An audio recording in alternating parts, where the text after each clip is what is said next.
আজকে ক্লাস শুরু করতেছি। আজকে হচ্ছে আমাদের কুইক বুকসের সর্বশেষ ক্লাস 6 নম্বর।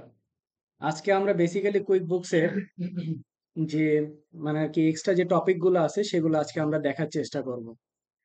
এখন টপিক গুলোর ভিতরে কি কি অ্যাভেলেবেল আছে আমাদের কাছে সেটা হচ্ছে প্রজেক্ট, ব্যাংক ডিপোজিট, তারপরে কিভাবে কাস্টমারদের স্টেটমেন্ট তৈরি করতে হয়, কিভাবে পেরোলে জার্নাল দিতে হয়, তারপরে হচ্ছে পেরোল নিয়ে কিছু কথাবার্তা বলবো, ভ্যাট রিটার্ন, তারপরে বাজেট তৈরি করা, তারপরে হচ্ছে কিভাবে ডেক্সটের সাথে কুইকবুকস কানেক্ট করা। আমরা সবাই মোটামুটি জানি ডেক্সটটা কি। ডেক্সটটা নিয়ে আমি আলোচনাও করছিলাম এর আগে। ওকে, তো এখন সেটা হচ্ছে যে আজকে আমরা বেসিক্যালি প্রথমত প্রজেক্ট নিয়ে আলোচনা করব। প্রজেক্ট নিয়ে আলোচনা করার জন্য প্রজেক্টে আপনাদের সাথে কিছু ডাটা আমি শেয়ার করব। সেটা হচ্ছে তিনটা প্রজেক্টের ডাটা: প্রজেক্ট 1, প্রজেক্ট 2 এবং প্রজেক্ট 3। এই তিনটা ডাটা আপনাদেরকে প্রজেক্টে কমপ্লিট করতে হবে। আচ্ছা, সবার আগে তাহলে আমরা কুইক বুকসে চলে যাই। কুইক বুকসে প্রজেক্ট নামক কোনো অপশন আমার নাই এখানে, এখন পর্যন্ত অ্যাভেলেবেল না, তাই না? তো এখন সবার আগে কুইক বুকসের প্রজেক্টটা অন করতে হবে। এখন অপশনটা কোথায় আছে সেটার জন্য আমরা চলে যাব সেটিংস আইকন থেকে অ্যাকাউন্টস অ্যান্ড সেটিংস এর আন্ডারে, অ্যাকাউন্টস এবং সেটিংস এর আন্ডারে চলে যাব। সেখান থেকে অ্যাডভান্সে চলে যাই। অ্যাডভান্সে এই যে আমার প্রজেক্টটা কি অফ করা আছে, তাই না? এখন আমরা এই প্রজেক্টটাকে জাস্ট অন করে নিয়ে সেভ করব।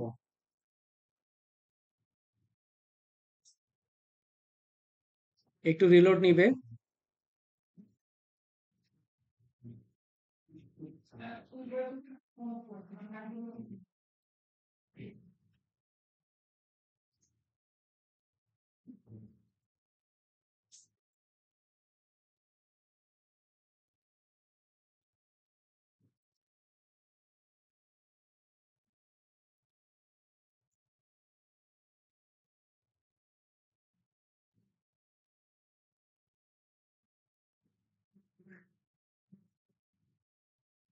এই দেখেন আমার প্রজেক্টের একটা অপশন কি চলে আসে নেভিগেশন প্যানেলে।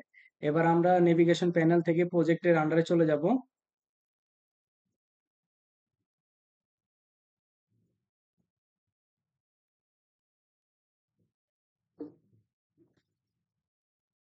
এখানে তারা একটা হাইপার লিঙ্ক দিয়ে রাখছে, run your project with confidence.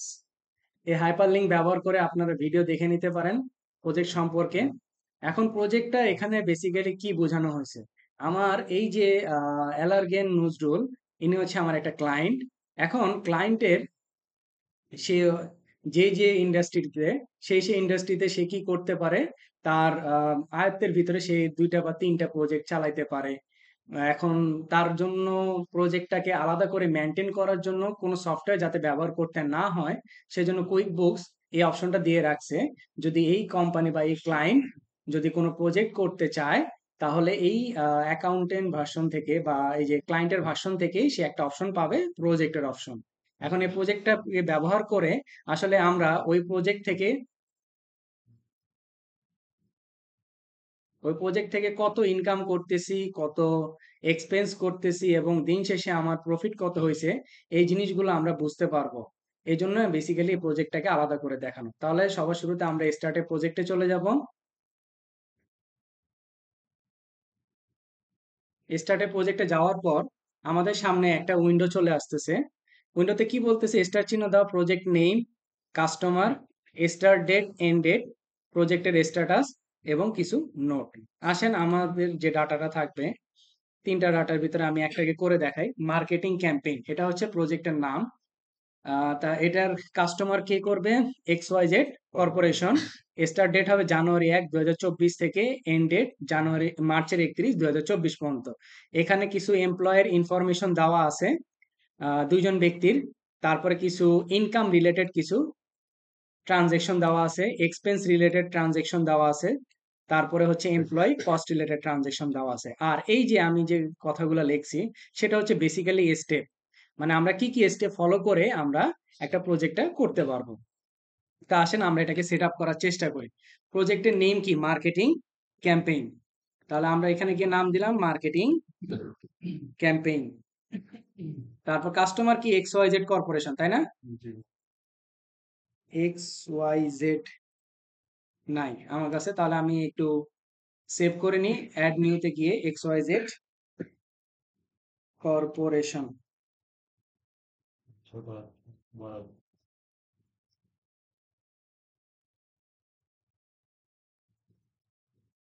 Corporation, X Y Z corporation. Just আমি ডিসপ্লে নেম দিয়ে সেভ করে নিলাম। আমার স্টার্ট ডেট হচ্ছে জানুয়ারি 1, 2024। জানুয়ারি 1, 2024 থেকে মার্চের 31 তারিখ পর্যন্ত চলবে আমার এই প্রজেক্টটা।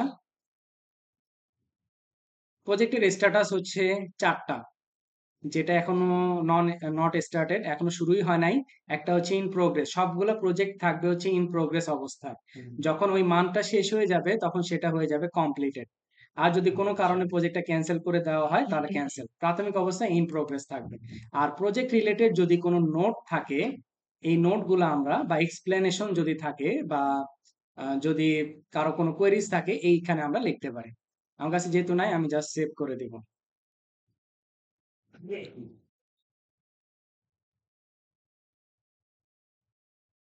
এই যে মার্কেটিং ক্যাম্পেইন নামে কি আমার একটা প্রজেক্ট ওপেন হয়ে গেছে, কিন্তু এটা তো প্রজেক্টের ভিতরে। ড্যাশবোর্ডটা কেমন দেখা যায় আমরা একটু দেখি। এটা হচ্ছে একটা ড্যাশবোর্ড, প্রজেক্টের আন্ডার কি ড্যাশবোর্ড। এখানে এই যে উপরে যে জিনিসগুলো দেওয়া আছে, স্ট্যাটাস, কাস্টমার, এন্ড ডেট, তারপর সি আওয়ারলি বেসড অন, এগুলো হচ্ছে ফিল্টার বেসিক্যালি।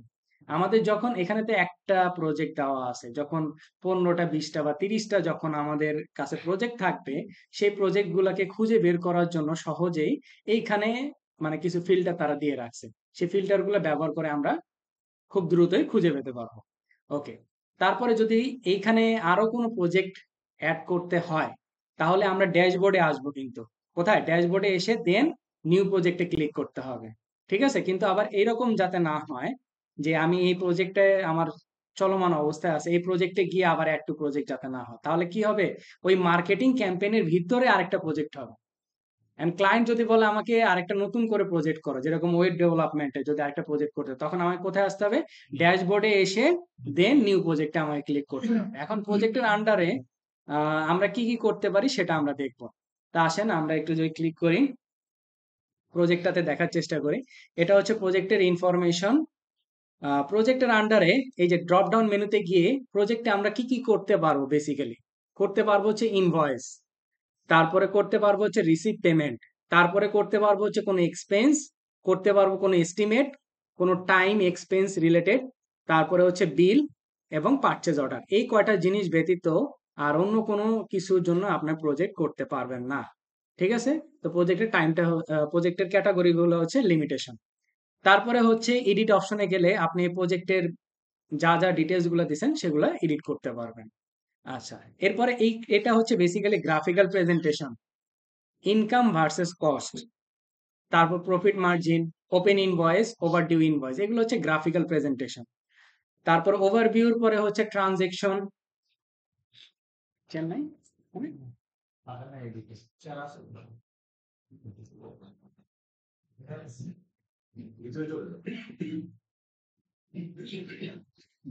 ওভারভিউ হচ্ছে, এখানে ওভারভিউ দেখাচ্ছে কত ইনকাম হয়েছে, কত কস্ট হয়েছে এবং কত প্রফিট হয়েছে। তারপর ট্রানজেকশন, আপনি যত এই প্রজেক্টের আন্ডারে যত ট্রানজেকশন করবেন সবগুলো এখানে দেখা যাবে। টাইম অ্যাক্টিভিটি, এখন প্রজেক্টের আন্ডারে আমার কর্মচারী নিয়োগের প্রয়োজন পড়তে পারে, তাই না? এই প্রজেক্টটা এই কর্মচারী করবে, তাহলে সে কতক্ষণ কাজ করতেছে তার টাইমটাকে ট্র্যাক করার প্রয়োজন পড়ে। আমরা এই যে প্লাস নিউ আইকন থেকে এই যে টিমের আন্ডারে এমপ্লয়ি, পেরোল, তারপর single time activity, weekly time sheet, এগুলো আমরা এখানে না দেখে আমি প্রজেক্টের ভিতরে দেখাবো। কারণ ধরেন আপনি কোনো কারণে এমপ্লয়ি এখানে সেট করলেন বা সিঙ্গেল টাইম অ্যাক্টিভিটি বা উইকলি টাইম অ্যাক্টিভিটি করলেন, কিন্তু পরবর্তীতে প্রজেক্টে গিয়ে আপনাকে জিনিসটাকে আবার কাজ করতে হবে। তো এর থেকে ভালো আমি কি আমার প্রজেক্টের ভিতরেই আমি তাকে অ্যাড করে নিই, তাহলে তো আর আমার কোনো সমস্যা হচ্ছে না। তারপরে প্রজেক্টে যদি কোনো রিপোর্ট পেতে চাই, যেমন প্রজেক্টে কত প্রফিট হয়েছে সেটা দেখতে চাই, তারপরে এমপ্লয় বা সাপ্লায়ারকে কত টাকা দেওয়া হয়েছে সেটার যদি আমরা কস্টিংটা বের করতে চাই, তারপর হচ্ছে প্রজেক্টের ডিটেইল, আমরা যে ডিটেইলটা দিয়ে আসছি শুরুতে, আর যদি কোনো অ্যাটাচমেন্ট থাকে এই প্রজেক্ট রিলেটেড কোনো ছবি বা কোনো ডকুমেন্ট বা কোনো পিডিএফ যদি থাকে সেটা আমরা এখানে আপলোড করতে পারবো। তাহলে এটা হচ্ছে আমার টোটাল প্রজেক্টের মানে আর কি আলোচনা। এবার আসি আমরা একটা টাইম অ্যাক্টিভিটি। আমার এখানে এমপ্লয় ছিল দুইজন, একটা হচ্ছে জন স্মিথ, একটা হচ্ছে সারা জনসন। এই দুইজন এমপ্লয়ি, প্রথম এমপ্লয়ি কাজ করছে হচ্ছে $25 প্রতি ঘন্টায়। সে কাজ করছে হচ্ছে 80 ঘন্টা টোটাল। সারা জনসন সে হচ্ছে $20 কাজ করছে প্রতি ঘন্টায়। টোটাল ঘন্টা তার কাজ হয়েছে 60 ঘন্টা। আমরা এই দুইটা এমপ্লয়কে অ্যাড করব। তা আসেন আমরা এক এক করে অ্যাড করি। কোথায় যাব? আমরা টাইম অ্যাক্টিভিটিতে গিয়েও অ্যাড করতে পারি, অথবা এই যে অ্যাড প্রজেক্টের আন্ডারে এখান থেকে আমরা কি করতে পারবো, টাইমে গিয়েও ক্লিক করতে পারবো। দুইটা যেখানেই যাই না কেন একই। আচ্ছা, এবার আসেন ডেট। আমি কিন্তু এখানে ডেটটা দিই নাই। অবশ্যই আপনাদের মাথায় রাখতে হবে স্টার্ট ডেট এবং এন্ড ডেট, এর ভিতরেই আপনারা যে কোনো একটা ডেট দিবেন। ঠিক আছে, এটা কোনো ম্যাটার করবে না।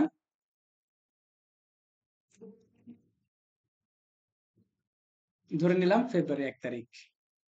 নেম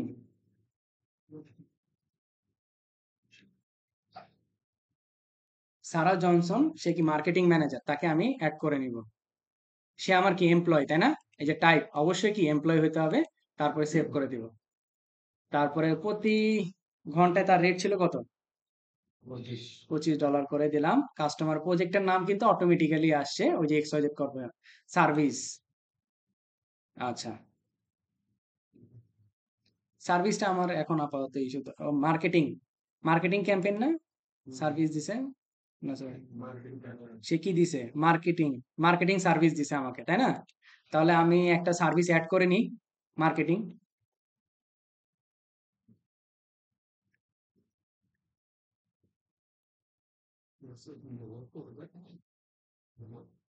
মার্কেটিংটা আমি সার্ভিসে অ্যাড করে নিই।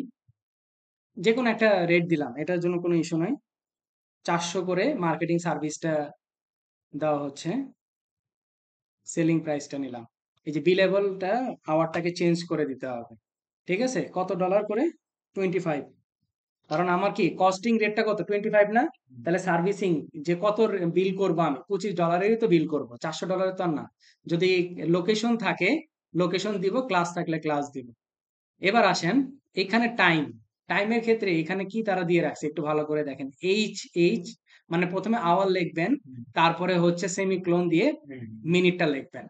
ওকে, সে কত ঘন্টা কাজ করছে? 60 না, 60 ঘন্টা।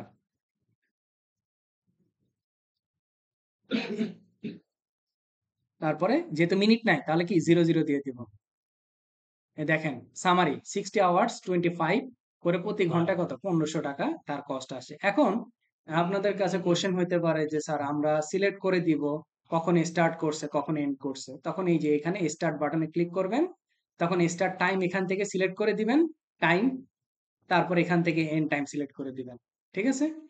আর যদি না থাকে, আপনার যে ডিরেক্ট ক্যালকুলেশন করাই থাকে যে সে মানে এত ঘন্টা এত মিনিট কাজ করছে, ক্যালকুলেশন যদি করাই থাকে তাহলে আমরা এইভাবে বসাইতে পারি। ওকে, তাহলে এরপরে আমরা জাস্ট সেভ এন্ড ক্লোজ করে দিব। দেখেন চেঞ্জ হয়ে গেছে না? কস্ট কত? 1500। কেন 1500 আসছে? ওই যে টাইম আমরা একটা অ্যাড করছি, মানে একজন কি এমপ্লয়কে টাকা দেওয়া হয়েছে, একটা বিল করা হয়েছে কত? 1500। ওকে, এরপরে আসেন আরেকটাকে অ্যাড করবো আমরা, সারা জনসন। সেই একজন গ্রাফিক ডিজাইনার। আবার সেম ভাবে চলে যাব টাইমে। এবার ধরলাম ফেব্রুয়ারি 16 তারিখ।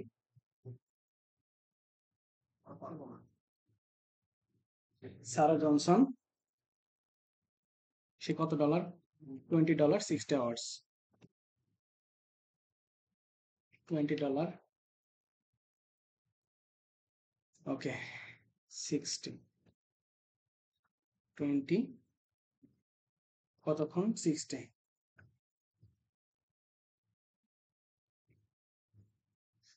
আচ্ছা, এবার সার্ভিসটা কি ছিল? গ্রাফিক্স ডিজাইন, তাই না? আমরা একটা সার্ভিস অ্যাড করে নিই। সার্ভিসে যাব,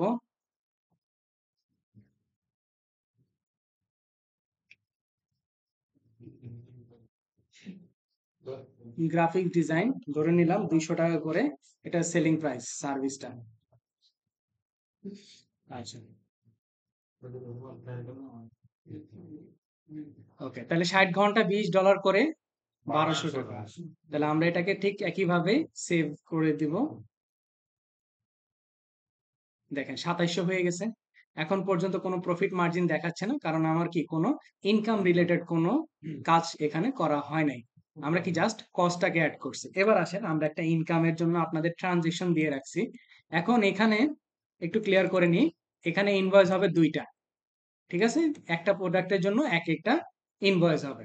আচ্ছা, তো এখন একটা প্রোডাক্টের জন্য ইনভয়েস হবে, ডেট গুলা কিন্তু অবশ্যই কি মাথায় রেখে দিতে হবে, সেটা কিসের, ওই প্রজেক্টের ভিতরে। তাহলে প্রথম ইনভয়েসটা আমরা করব সোশ্যাল মিডিয়া মার্কেটিং সার্ভিস। ওকে, এবার আসেন এখান থেকে আমরা অ্যাড প্রজেক্টের আন্ডারে চলে যেতে পারি ইনভয়েসে।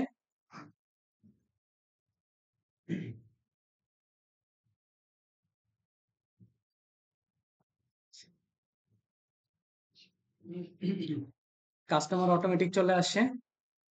তারপরে ইনভয়েস ডেটটাকে একটু ঠিক করে নিই, মার্চের ধরলাম 1 তারিখ। আর আমার কিছু নাই, প্রোডাক্ট অ্যান্ড সার্ভিসে যেটা কপি করে নিয়ে আসছিলাম, সোশ্যাল মিডিয়া মার্কেটিং সার্ভিস। এটা কি আমার জন্য কি প্রোডাক্ট না, না সার্ভিস বলেন তো? সার্ভিস অবশ্যই। যদি কোনো কারণে বাই চান্স আপনারা হয়তো কোনো কারণে ভুলটা পিক করছেন, ধরেন স্টকটা পিক করছেন, এই যে চেঞ্জ টাইপে গিয়ে আবার জিনিসটা করে নিতে পারেন, ঠিক আছে? আচ্ছা, ধরে নিলাম 2000, 2000-এর সার্ভিসটা দেওয়া হচ্ছে, হ্যাঁ।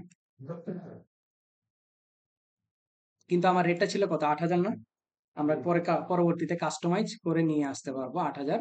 ভ্যাটটা কিছু বলা ছিল না, আপাতত আমরা নো ভ্যাট দিয়েই করব। ওকে, আমার কোনো ক্লাস অন্য কোনো কিছু নাই, এই যে আছে।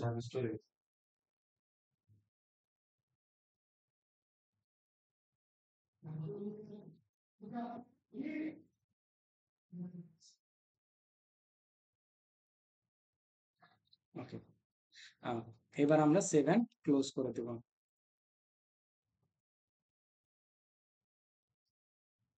দেখেন একটু ইন্টারফেসটা চেঞ্জ হয়ে গেছে না? একটা ইনভয়েস করার কারণে আমার 8000 টাকার ইনভয়েস হয়েছে, আর 2700 টাকা আমার কস্ট, তাহলে প্রফিটটা আমার কত, 5300। এই প্রজেক্ট থেকে মানে আমি যতটুকু কাজ করছি এইখান থেকে আমার প্রফিট মার্জিন হয়েছে কত, 66.3%। ঠিক আছে? আচ্ছা, এখন ট্রানজেকশনে গেলে দেখেন, এই যে ট্রানজেকশনের আন্ডারে গেলে এই যে কি কি কাজ করছেন আপনি, এইখানে কিন্তু সম্পূর্ণ বিস্তারিত দেখাবে। টাইম অ্যাক্টিভিটিতে যদি যাওয়া হয়, এই যে আমরা যে দুইজন আমার যে এমপ্লয় ছিল, এই যে দুইজন এমপ্লয়ি, তাদের যে জিনিসগুলো আমি অ্যাড করছি, total time, total cost, billable time, এই জিনিসগুলো এখানে দেখাচ্ছি। এবার আসেন আমরা ধরেন প্রজেক্টের রিপোর্ট দেখতে চাই। আসেন প্রজেক্ট প্রফিটেবিলিটিতে যাব।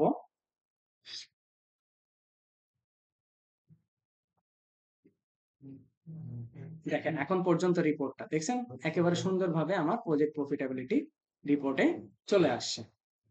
ঠিক আছে? এভাবে করে আমরা একটা প্রজেক্টের প্রফিট কত হয়েছে, কত পার্সেন্ট, এগুলো প্রত্যেকটা জিনিস আমরা দেখতে পারবো। তাহলে কি আমি বুঝাতে পারছি? এইভাবে করে আপনারা এক্সপেন্স করবেন। 3টা এক্সপেন্স আছে, 3টা এক্সপেন্স করবেন। আর এমপ্লয় কস্ট এটা তো করতে হবে না, কারণ আমি তো অ্যাড করে ফেলছি, তাই না? এমপ্লয়ীদের কত ঘন্টা কাজ করছে, তাদের রেট অনুযায়ী আমি কি কস্টিং আগে করে ফেলছি। এখন আপনার তাহলে কি করতে হবে, একটা ইনকামের টা করতে হবে আর এক্সপেন্সের গুলা করতে হবে।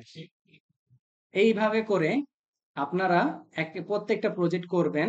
প্রত্যেকটা ফোল্ডারের ভিতরে প্রজেক্টের এইখানের একটা স্ক্রিনশট থাকবে, আর তার পাশাপাশি প্রজেক্টের রিপোর্ট গুলো আপনারা ডাউনলোড করবেন। ক্লিয়ার? ওকে, তাহলে আমাদের প্রজেক্ট নিয়ে কথা শেষ। এই যে দেখেন, আমি যখন প্রজেক্টের মূল ড্যাশবোর্ডে আসি তখনও কিন্তু এভাবে দেখাচ্ছে। ঠিক আছে? Start date, end date, time, profit margin, income versus cost, customer, প্রজেক্টের নাম।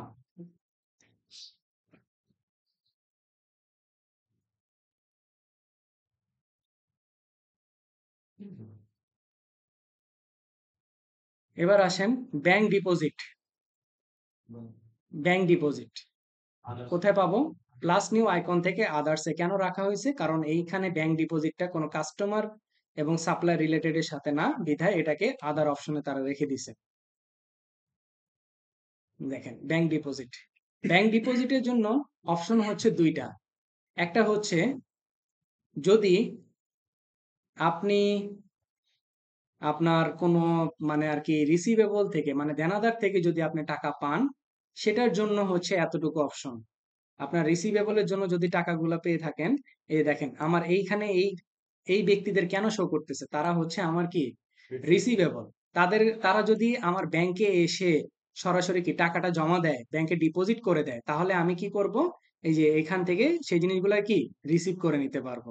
আরেকটা অপশন আছে, সেটা হচ্ছে এইটা ব্যতীত আর অন্য কোনো যদি ফান্ড থাকে, দেখেন তারা লিখেই রাখছে add fund to this deposit, মানে এই রিসিভেবল ব্যতীত আর যদি অন্য কোনো ফান্ড থেকে আপনার টাকাটা ব্যাংকে ডিপোজিটেড হয়, তাহলে আমরা এখানে করতে হবে। সবচেয়ে সুন্দর উদাহরণ কি, ব্যাংকের ইন্টারেস্ট দেয়, তাই না?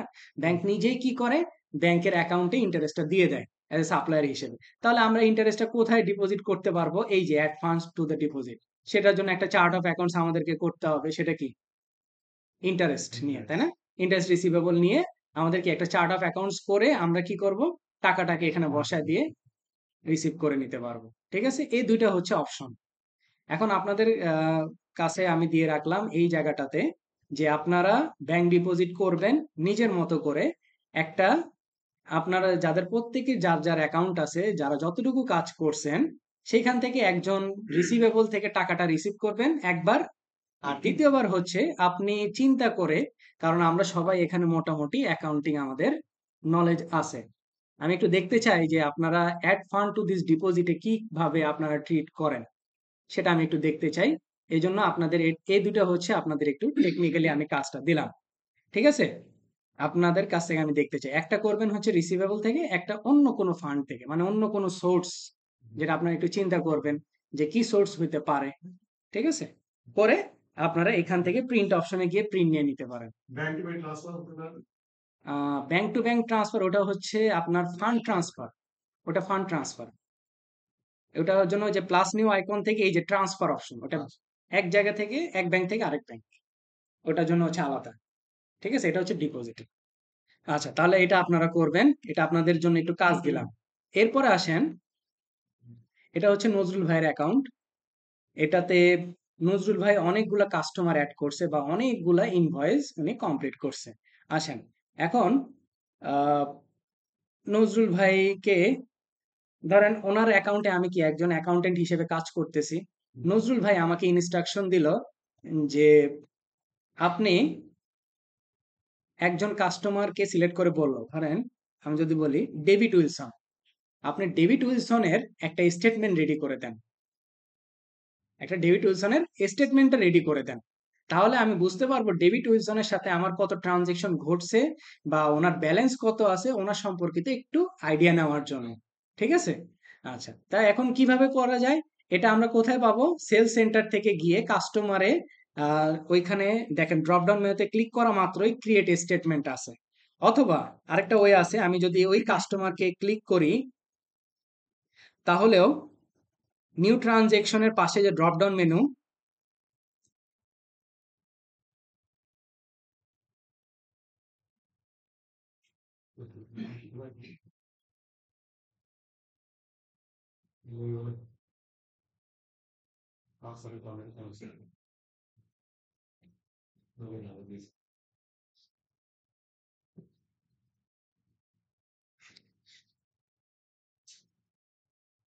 আচ্ছা এবার নিউ ট্রানজেকশনের আন্ডারে এইখান থেকেও আমরা কি করতে পারি, স্টেটমেন্টটা ক্রিয়েট করতে পারি। দুই ভাবে করতে পারি, আমার দুই জায়গায় কিন্তু সেম ভাবে যাবে।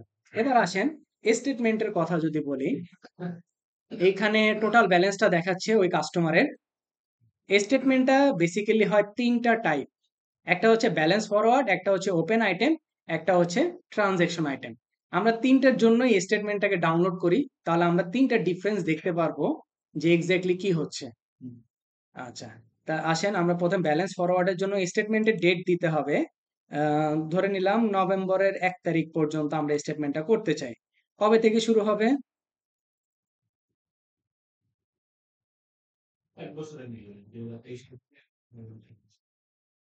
আচ্ছা, 23-এর ধরলাম জানুয়ারি 1 তারিখ থেকেই আমরা স্টেটমেন্টটা চাই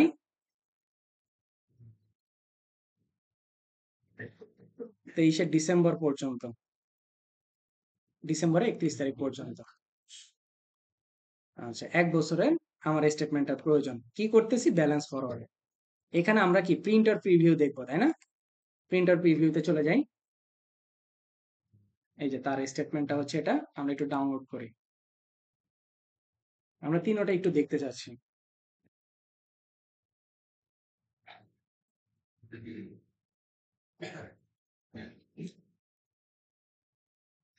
এটা একটা করলাম। এবার অন্য আরেকটা করি, ওপেন আইটেম। আজকের স্টেটমেন্ট এটাই করি। প্রিন্টার প্রিভিউতে যাব।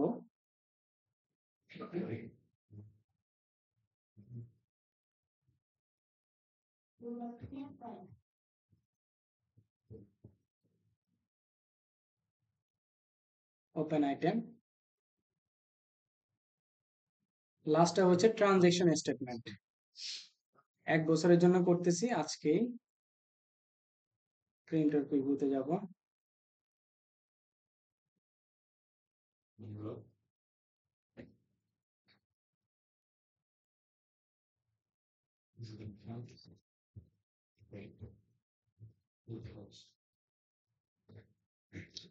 ওকে, এবার আমরা একটু দেখার চেষ্টা করব তিনটাতেই বেসিক্যালি কি পার্থক্য।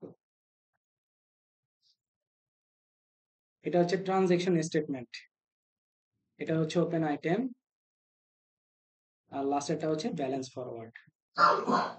আসেন ব্যালেন্স ফরওয়ার্ডে, আগের তার কোনো ব্যালেন্স ছিল না, পরবর্তীতে ইনভয়েস উনি 3টা কমপ্লিট করছে, একটা কি পেমেন্ট হয়েছিল, তাই না? আলটিমেট তার ব্যালেন্সটা দেখাচ্ছে। এইভাবে হচ্ছে ব্যালেন্স ফরওয়ার্ড। যদি ওপেন আইটেম একটা বলি, তার ওপেন আইটেম মানে এখন তার ওপেন ব্যালেন্সটা কত আছে, কত তারিখ পর্যন্ত? 10/7/2023 পর্যন্ত তার ওপেন আইটেম হচ্ছে 2754 পর্যন্ত। আর যদি ট্রানজেকশন স্টেটমেন্ট মানে উনি কতগুলো ট্রানজেকশন করছে, প্রত্যেকটার ইনফরমেশন নিয়ে যে স্টেটমেন্টটা করা হয়। এখন আপনার ক্লায়েন্ট আপনাকে বলতে পারে যে কোন টাইপের স্টেটমেন্ট তার প্রয়োজন, আপনি সেই অনুযায়ী তাকে প্রোভাইড করবেন। ব্যালেন্স ফরওয়ার্ড যদি বলে, ব্যালেন্স ফরওয়ার্ড অনুযায়ী মানে আগের ব্যালেন্সটা সহ আসবে, ওপেন আইটেমে শুধু জাস্ট তার এখন ওপেন আইটেমে কত আছে সেটা দেখতে পারবেন। আর হচ্ছে লাস্টে হচ্ছে ট্রানজেকশন স্টেটমেন্ট, যেটা সেখানে ট্রানজেকশন রিলেটেড ডিটেলস গুলো দেখতে পারবেন। এখন ক্লায়েন্ট আপনাকে বলে দিবে হুইচ ওয়ান, ঠিক আছে? সেই অনুযায়ী আপনারা স্টেটমেন্ট প্রোভাইড করবেন। তাহলে আপনাদের কাজটা কি থাকবে? আপনাদের কাজটা হবে আপনাদের যার যার অ্যাকাউন্টে যে যতগুলো কাস্টমার আছে প্রত্যেকটা কাস্টমারের 3টা করে স্টেটমেন্ট করবেন, ঠিক আছে?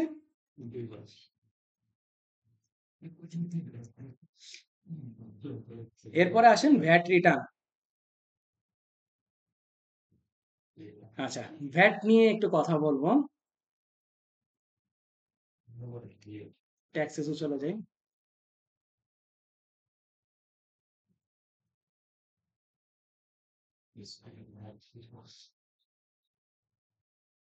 24 ঘন্টার মধ্যে ভ্যাট রিফান্ড করো যদি তার কোনো সমস্যা হয়।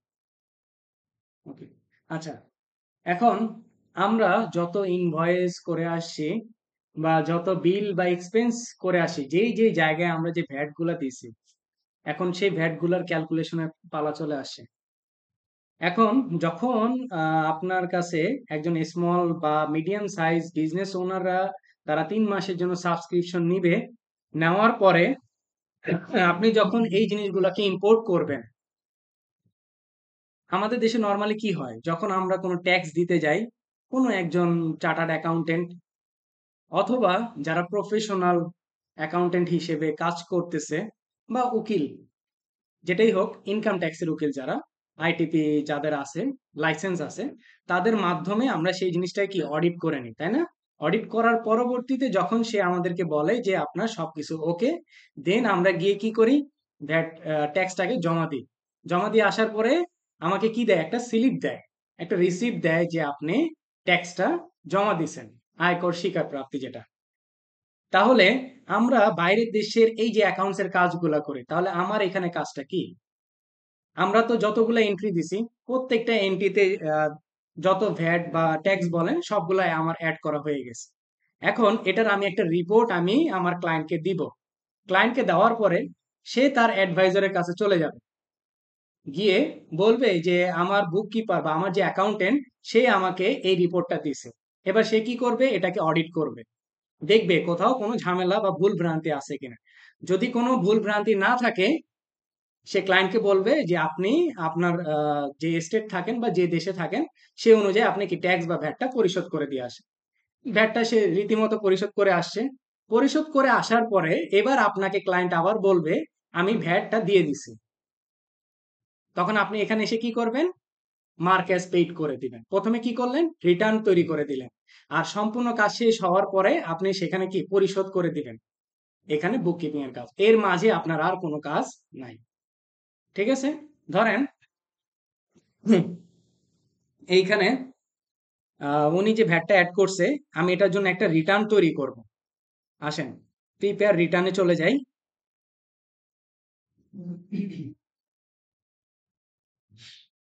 এখানে অ্যাকাউন্টিং পিরিয়ডটা কি কোয়ার্টারলি, স্টার্ট ডেট হচ্ছে 2023 জানুয়ারি 1 থেকে। অবশ্যই স্টার্ট ডেট এবং এন্ড ডেট খুব ভালো করে খেয়াল করতে হবে। ফেব্রুয়ারি মার্চ, তাই না? মার্চ 2023-এর 31। সাবমিশন ডেট কবে? তাহলে মার্চ হলে এপ্রিলের 1 তারিখ।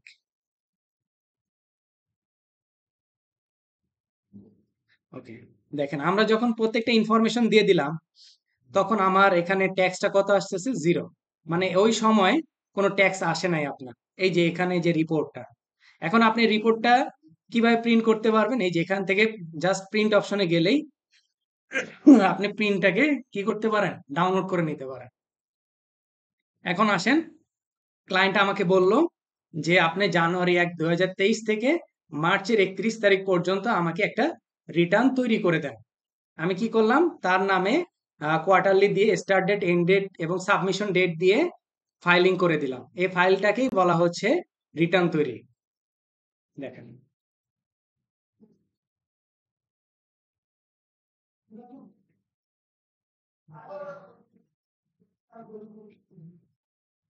দেখাচ্ছে না? আচ্ছা, পেইড দেখাচ্ছে। আগে এই অপশনটা ছিল না। আগে অপশনটা প্রথমে আমাকে দেখাইতে হচ্ছে মার্ক অ্যাজ পেইড, তারপরে গিয়ে আমাকে পেইড করতে হতো। আসেন আমরা পরে আরেকটা রিটার্ন তৈরি করি দেখার জন্য। আপনি চাইলে এখান থেকে সামারিও গিয়ে দেখতে পারেন, সামারিতে কি ঘটছে এই যে রিপোর্টটা। ঠিক আছে, তার অ্যামাউন্ট গুলাকে আনফাইল করা যাবে, হ্যাঁ আনফাইল প্রিন্ট সবই করা যাবে। আসেন আরেকটা রিটার্ন যদি তৈরি করি, দেখেন স্টার্ট ডেট কিন্তু লক হয়ে গেছে। ওই জন্য বলছি ডেটটা খুব সাবধানে দিতে হবে। এবার এপ্রিলের 1 তারিখ থেকে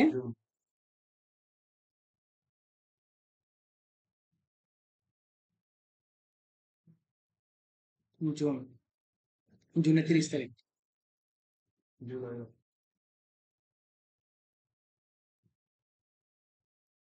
এখানেও কি আমার ভ্যাটটা আসতেছে না। ওকে, মার্কাস ফাইল দিয়ে দিলাম। কবে থেকে কাজ করছেন নজরুল ভাই? 23-এর কোনো কাজ করেন নাই, না সব 24 দিয়ে করছেন? নতুন অ্যাকাউন্ট আমার, আমরা বলে যে কোম্পানি গুলো নতুন করে এই কারণে আগে গুলোতে। আচ্ছা আচ্ছা, না ডেট জুলাই আগস্ট সেপ্টেম্বর, ঠিক আছে, 7-8 মাস, হ্যাঁ 3 মাসে। অক্টোবর, অক্টোবর 2023 1 তারিখে এখনো ভ্যাট নাই। মানে উনি কোনো ট্রানজেকশনই করে নাই। এই যে সব পেইড হয়ে যাচ্ছে, দেখি না। ডিসেম্বর 31 তারিখ না, এটা জানুয়ারির 1। এখানেও ট্যাক্স নাই।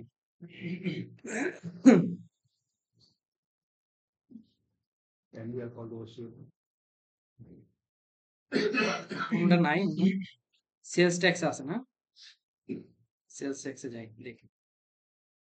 ওটা মনে হয় এমনি করে রাখছে। কিন্তু জিরো ছিল না তো। জানুয়ারি 1 তারিখ থেকে ফেব্রুয়ারি, মার্চ, মার্চ 2023, এপ্রিলের 1 তারিখে সাবমিশন। দেখেন তার ট্যাক্স আসছে কত, 1144.41। এখন আমি ক্লায়েন্টকে এটা ফাইল আপ করে দিব, সে এটাকে নিয়ে চলে যাবে তার অ্যাডভাইজারের কাছে। এই যে দেখেন, আমাকে ইন্ডিকেট দেখাচ্ছে রেকর্ড পেমেন্ট। আচ্ছা, আমি এখন কিছু করবো না, পে লেটার দিয়ে রাখলাম। আমি অপশনটা দেখাতে যাচ্ছি বেসিক্যালি কিভাবে হয়। এই দেখেন, ফাইল করা হয়ে গেছে, আমি ফাইল করে দিছি ক্লায়েন্টকে। ক্লায়েন্ট কি করলো, তার অ্যাডভাইজার যে থাকবে, মানে একজন প্রফেশনাল অ্যাকাউন্টেন্ট, তার কাছে নিয়ে যাবে, সেটাকে অডিট করবে, সম্পূর্ণ যদি ঠিকঠাক থাকে সে গিয়ে জমা দিবে। জমা দিয়ে আসার পরে এবার সে আমাকে বলবে যে আমি এই ট্যাক্সটা জমা দিয়ে দিছি, $1141 জমা দিয়ে দিই। এখন আমার কাজ কি, আমি এটাকে পেমেন্ট করে দিব। ঠিক আছে, পেইড করে দিব। ব্যাংক অ্যাকাউন্ট অবশ্যই তো কোনো না কোনো ব্যাংকের মাধ্যমে দিতে হবে। ধরে নিলাম ব্যাংক অফ আমেরিকাতে, ব্যাংক অফ আমেরিকা থেকে করবো পেমেন্ট। যদি রিফান্ড হয় রিফান্ড ক্লিক করে দিবেন। আচ্ছা, আহ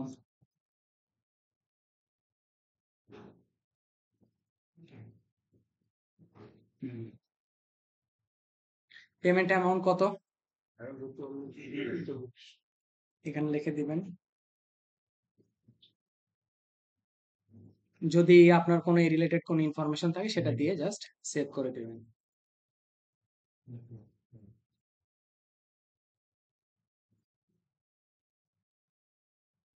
এবার গ্রিন সিগন্যাল আসছে না, তার মানে আপনি ট্যাক্সটা পরিশোধ করছেন। আপনার সাথে একজন ক্লায়েন্টের ভ্যাটের সম্পর্ক শুধুমাত্র এতটুকুই, এর বাহিরে না। এই অবস্থায় আমরা যদি ব্যালেন্স শিট দেখি তো ট্যাক্স লায়াবিলিটি বের হয়ে গেছে। জি, এখন আপনার ক্লায়েন্ট, আপনি যেহেতু প্রফেশনাল অ্যাকাউন্টেন্ট না, যদি প্রফেশনাল অ্যাকাউন্টেন্ট হন তাহলে সেটা different case. But as a bookkeeper হিসেবে আমাদের সাথে তাদের কমিউনিকেশনটা শুধুমাত্র এতটুকুই, এর বাহিরে না।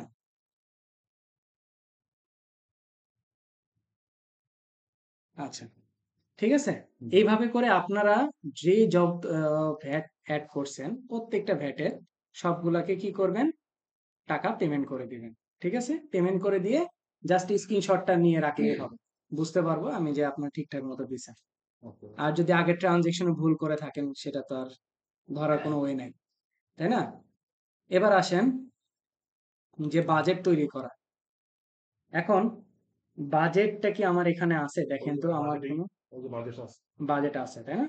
আগে অপশনটা ছিল না, আগে বেসিক্যালি এটা ছিল হচ্ছে রিপোর্টস এর আন্ডারে, রিপোর্টস এর আন্ডারে এই বাজেটটা দেখাইতো। এখন আমাকে একটু আপডেট তারা করছে, এখানে বলতেছে যে plan your finance and stay ahead, মানে আপনি আগে থেকে পূর্ব পরিকল্পনা করবেন যে আপনার বাজেটটা কেমন হবে, বা ইন ফিউচারে আপনি কত টাকা স্পেন্ড করবেন, কত টাকা আপনি ইনকাম করবেন, মানে সোজা কথা আপনার অ্যাকচুয়াল পারফরমেন্সটা কত হবে। ঠিক আছে, সেটা আপনি এখান থেকে কাউন্ট করতে পারেন। এখন হইতে পারে আপনার কাছে একটা বাজেট তৈরি করা থাকতে পারে, ঠিক আছে, আপনি এখানে এসে ইম্পোর্ট করে দিতে পারেন। আর যদি আপনার কাছে আগে থেকে কোনো বাজেট তৈরি করা না থাকে, আপনি এখান থেকে ম্যানুয়ালি সেটাকে অ্যাড করতে পারবেন। তাহলে আসেন আমরা ক্রিয়েট এ বাজেট, একটা বাজেট ক্রিয়েট করি। আমরা বাজেটে যখন ক্লিক করব, বাজেট টাইপটা কি, প্রফিট অ্যান্ড লস দেখাবে, আমার কত লাভ লস হবে। তারপর পিরিয়ডটা আমি সিলেক্ট করে দিলাম, কনসোলিডেটেড থাকুক, আর কোনো কিছু করব না, 25 পর্যন্ত। আচ্ছা, এই যে দেখেন এটা হচ্ছে এই যে অ্যাকচুয়ালস 25, মানে প্রকৃত পক্ষে। আর এখানে হচ্ছে আপনার বাজেট রিলেটেড যাবতীয় যা যা আছে, কয় মাসের জন্য আপনি চাইলে এখানে সেট করে দিতে পারেন, মান্থলি, কোয়ার্টারলি, ইয়ারলি। ঠিক আছে, আপনি 1 বছরের জন্য করতে পারেন, কোয়ার্টারলি বেসিস করতে পারেন, মান্থলি বেসিস করতে পারেন। আপনার যদি পিরিয়ডটাকে চেঞ্জ করতে হয়, ফাইন্যান্সিয়াল পিরিয়ড, আপনি এখান থেকে ফাইন্যান্সিয়াল পিরিয়ড চেঞ্জ করতে পারেন। এখানে সব অ্যাভেলেবেল আছে। আচ্ছা, এবার আসেন আমি একটু যেহেতু কোয়ার্টারলি ছোটটা নিয়ে বুঝাই। সেলস, ভাইয়ের এখানে সেলস দেখাচ্ছে হচ্ছে 2108.99। ঠিক আছে, এখন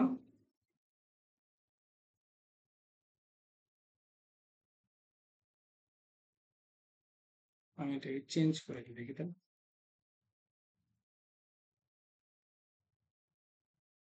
পিরিয়ডটা একটু চেঞ্জ করে দেখি।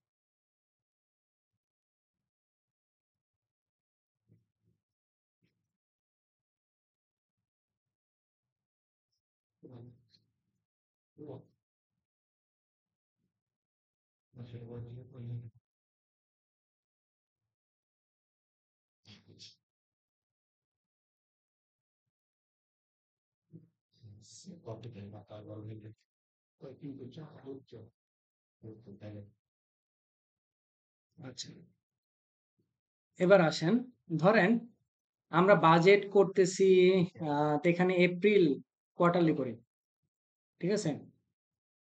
এপ্রিল থেকে জুন 2022-এর প্রথম কোয়ার্টারে যদি আমি ধরলাম হচ্ছে 5,000, এখন এই যে অ্যারো চিহ্ন, এটা দেওয়া মানে হচ্ছে আপনার কপি হয়ে যাবে। এপ্রিল থেকে জুনের একটা, তারপর জুলাই থেকে সেপ্টেম্বরের, অক্টোবর থেকে ডিসেম্বর, এইভাবে করে কি কপি হয়ে যাবে দেখেন। দেওয়া মাত্রই তাহলে আপনার বাজেটটা কত হচ্ছে, টোটাল সেলস আপনি চিন্তা করতেছেন $20,000, ঠিক আছে? এখন ধরেন আপনাকে ওটা ম্যানুয়ালি ক্যালকুলেশন চেঞ্জ করার প্রয়োজন পড়তে পারে, আপনি ম্যানুয়ালি চেঞ্জ করে দেন। ধরেন এই কোয়ার্টারে আপনার সেল হবে হচ্ছে 8,000, তাহলে 8,000 দিলে আপনার টোটাল বাজেটটা কি চেঞ্জ হয়ে যাচ্ছে। তারপরে অক্টোবর থেকে ডিসেম্বরে আপনি যদি দেন হচ্ছে 15,000, তাহলে আপনার কি এই কোয়ার্টারে টোটাল টাকাটা কি মূল বাজেটে গিয়ে কি ইফেক্ট পড়তেছে, তাই না? এইভাবে করে কিন্তু আমরা বাজেটটাকে রেডি করতে পারি। আসলে আগে ছিল হচ্ছে 3টা অপশন, একটা হচ্ছে বাজেট ক্রিয়েট, একটা হচ্ছে বাজেট সামারি, ঠিক আছে, আরেকটা হচ্ছে বাজেট ভেরিয়েন্স। 3টা রিপোর্ট ছিল আগে। বাজেট ভেরিয়েন্সটা হচ্ছে আমরা কোনো কিছুকে তুলনা করার জন্য, মানে আমার আগের যে বাজেটটা থাকে সেটার সাথে অ্যাকচুয়ালটাকে কতটা ভেরিয়েন্স হইতো সেটা আমরা তুলনা করার জন্য, যেটা এখন অ্যাভেলেবেল নাই। তারপরে হচ্ছে বাজেট ক্রিয়েট, যেটা আমরা এখন বাজেট ক্রিয়েট করতেছি আপনারা ম্যানুয়ালি, আপনাদের যার যার ডাটা আছে, ভাইয়ের কাছে তো ডাটা খুব কম আছে দেখতেছি, যাদের যাদের ডাটা আছে তারা সেই অনুযায়ী একটা বাজেট তৈরি করবেন। আপনারা নিজেরা ডিসাইড করে নিবেন যে আপনার সেল কত হইতে পারে, বা এই যে এখানে উনি সার্ভিস ধরে রাখছে যে 2274, এখন উনি বলতে পারে যে আমি বাজেট ধরলাম যে আমার মানে আর কি এক্সপেন্স হবে হচ্ছে 2,000, তাহলে 2,000 অনুযায়ী উনি কি করবে, উনি প্রত্যেকটাতে আলাদা আলাদা ইন্ডিভিজুয়াল করতে পারে, অথবা 2,000টাকে উনি একেবারে উনি 4 কোয়ার্টারে সমান ভাগে ভাগ করে দিতে পারে, ঠিক আছে? এটা এক একজনের বাজেটটা কি, বাজেটটা হইতেছে আমার ওয়ান কাইন্ড অফ হইতেছে প্রিভিয়াস এ আগে, আগে কি করি আমরা, আগে থেকে ফিউচারের যে ইনফরমেশন গুলো থাকে বা ফিউচারে কি হইতে পারে সেটা একটা পারফরমেন্স আমরা এখানে চিন্তা করি, তাই না? এখন বাজেটটা এক একজনের এক এক রকম হবে, এক না হওয়াটাই স্বাভাবিক। এখন এই কাজগুলো দেখায় রাখতেছি, যদি কোনো কারণে আপনার ক্লায়েন্ট আপনাকে বলে যে বাজেট ক্রিয়েট করার জন্য, তখন আপনি করবেন। এছাড়া বেসিক্যালি বাজেটের কিন্তু কোনো কাজ নাই, ঠিক আছে? ক্লায়েন্ট আপনাকে বলবেও না যে বাজেটের কাজের জন্য। তারপরে আমি অপশনটা দেখায় রাখলাম যাতে করে আপনি আপনার বাজেটটাকে ঠিক মতো ক্যালকুলেশন করতে পারেন। তারপরে বাজেটটা ক্রিয়েট করা শেষ, আপনি এখান থেকে সেভ করতে পারেন, অথবা এই যে এক্সপোর্টের পাশে প্রিন্ট অ্যাজ পিডিএফ, এখান থেকে কি সম্পূর্ণ বাজেটটাকে প্রিন্ট করে নিতে পারেন, ঠিক আছে? কারণ আপনারা আপনাদের কাজ এখন, আপনারা কি এখান থেকে বাজেটগুলা রেডি করবেন নিজেরা। তাহলে আরেকটা একটা কাজ কি দিলাম ওইখানে, এখানে হচ্ছে ব্যাংক ডিপোজিটের কাজ দিলাম। আপনারা নিজেদের নলেজ ব্যবহার করে ব্যাংক ডিপোজিট করবেন আর এখানে এসে বাজেটটা করবেন। ওকে, এবার আসেন, আহ, আমি একদিন একটা জুম গুগল মিটের অ্যারেঞ্জ করছিলাম, সেখানে আমি কয়েকটা সফটওয়্যার নিয়ে আলোচনা করছিলাম। তার ভিতরে একটা ছিল হচ্ছে ডেক্সট। এখন ডেক্সটটা কি সেটা আমাকে একটু বুঝতে হবে। ডেক্সটটা হচ্ছে আমার একটা থার্ড পার্টি অ্যাপস। যদি আমি গুগলে লিখে সার্চ করি ডেক্সট, DEXT, ডেক্সট,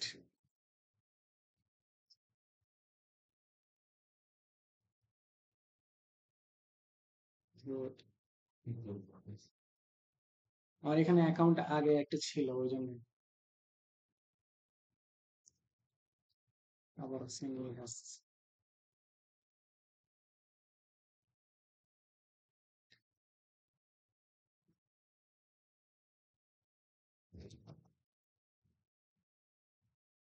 ডেক্সট, ডেক্সট হইতেছে বেসিক্যালি একটা অ্যাকাউন্টিং হেল্পের জন্য একটা সফটওয়্যার। আমাদের যখন কোনো ক্লায়েন্ট আসবে বাল্ক কোয়ান্টিটিতে, কোনো ফাইন্যান্সিয়াল রেকর্ড নিয়ে আসবে আমাদের, কারণ আমরা যে সকল প্রতিষ্ঠানে কাজ করব ম্যাক্সিমামই দেখা যাবে তার একটা নির্দিষ্ট সময় সাবস্ক্রিপশন কিনে আমাদের কাছে কাজ করতে আসবে। তো এখন তাদের অনেক বাল্ক কোয়ান্টিটিতে ফাইন্যান্সিয়াল রেকর্ড থাকতে পারে, যে কোনো রেকর্ড। ঠিক আছে? এই রেকর্ডগুলা আমরা কিভাবে কুইকবুকস অনলাইন বা জেরো এরকম ক্লাউড অ্যাকাউন্টিং সফটওয়্যারে কিভাবে কানেক্ট করতে পারি সেটা আমাদের জানতে হবে। তাহলে এতে করে আমাদের কাজগুলো অনেক বেশি সহজ হয়ে যাবে আমাদের কাছে, আর কাজের প্রেশারটাও আমাদের কাছে কমে যাবে। তো এখন এই ডেস্কটা 14 দিনের হচ্ছে ফ্রি ট্রায়াল দেয়। আর আমি তো একই অ্যাকাউন্টে বারবার একটা ডেস্ক ওপেন করতে পারবো না, তাই না? আমি চেষ্টা করছি আপনাদের কিছু স্লাইড দিয়ে দেখাবো, যেটা আমি রিসেন্টলি করছি, কারণ ডেস্কের আগের ভার্সনের সাথে এখনকার ভার্সন অনেক চেঞ্জ আসছে। আপনারা দেখেন, আশা করি দেখলে জিনিসটা বুঝতে পারবেন। ডেক্সটের কিভাবে কুইক বুকস এর সাথে কানেক্ট করা যায়, এমন না যে সেটা জেরোর সাথে কানেক্ট করা যায় না, অবশ্যই জেরোর সাথে কানেক্ট করা যায়, প্রসেসটা সেম। আমি ডেক্সটের সাথে কুইক বুকস অনলাইনকে কানেক্ট করে দেখাবো, আর হাফ ডগের সাথে জেরোর কানেক্ট করে দেখাবো। ঠিক আছে? আচ্ছা, আসেন তাহলে আমরা দেখবো ডেক্সটের সাথে কিভাবে কুইক বুকস অনলাইনটাকে কানেক্ট করতে হয়। প্রথমে আমরা ডেক্সট লিখে সার্চ করব, তারপরে আমাকে এরকম একটা ইন্টারফেসে নিয়ে আসবে, স্টার্ট এ ফ্রি ট্রায়াল। 14 দিনে একটা ট্রায়াল দিবে প্র্যাকটিস করার জন্য তারা আমাকে, কারণ এগুলো হচ্ছে সব সাবস্ক্রিপশন নিয়ে কিনতে হয়। এখন এগুলো সাবস্ক্রিপশন তো আর আপনি কিনবেন না, কিনবে কারা? আপনার ক্লায়েন্ট। এখন যদি কোনো সময় বাই চান্স তারা বলে যে আমি কিনবো, কিন্তু আপনি আমাকে সেট আপটা করে দেন বা কানেক্ট করে দেন, এটার জন্যই আসলে এটা দেখানো যে কিভাবে আপনাকে কানেক্ট করে দিতে পারেন। তাহলে প্রথমে স্টার্টে ফ্রি ট্রায়ালে যাব, তারপরে হচ্ছে আমরা কেন করতেছি, একজন অ্যাকাউন্টিং বা বুককিপিং প্র্যাকটিস করার জন্য। তারপরে ফ্রি ট্রায়ালের জন্য তারা আমার কাছে জানতে চাচ্ছে ফার্স্ট নেম, লাস্ট নেম, একটা ইমেইল অ্যাড্রেস, অবশ্যই বিজনেস ইমেল হইতে হবে। ঠিক আছে? পার্সোনাল ইমেল না কিন্তু, বিজনেস ইমেল হইতে হবে। তারপর একটা পাসওয়ার্ড দিবেন, একটা হচ্ছে ফোন নাম্বার দিবেন, এই সবগুলো দিয়ে ফিল আপ করবেন। আর এবার মোবাইল নাম্বার, এখানে আমি একটা কথা লিখে রাখছি, হোম কারেন্সি নাম্বার।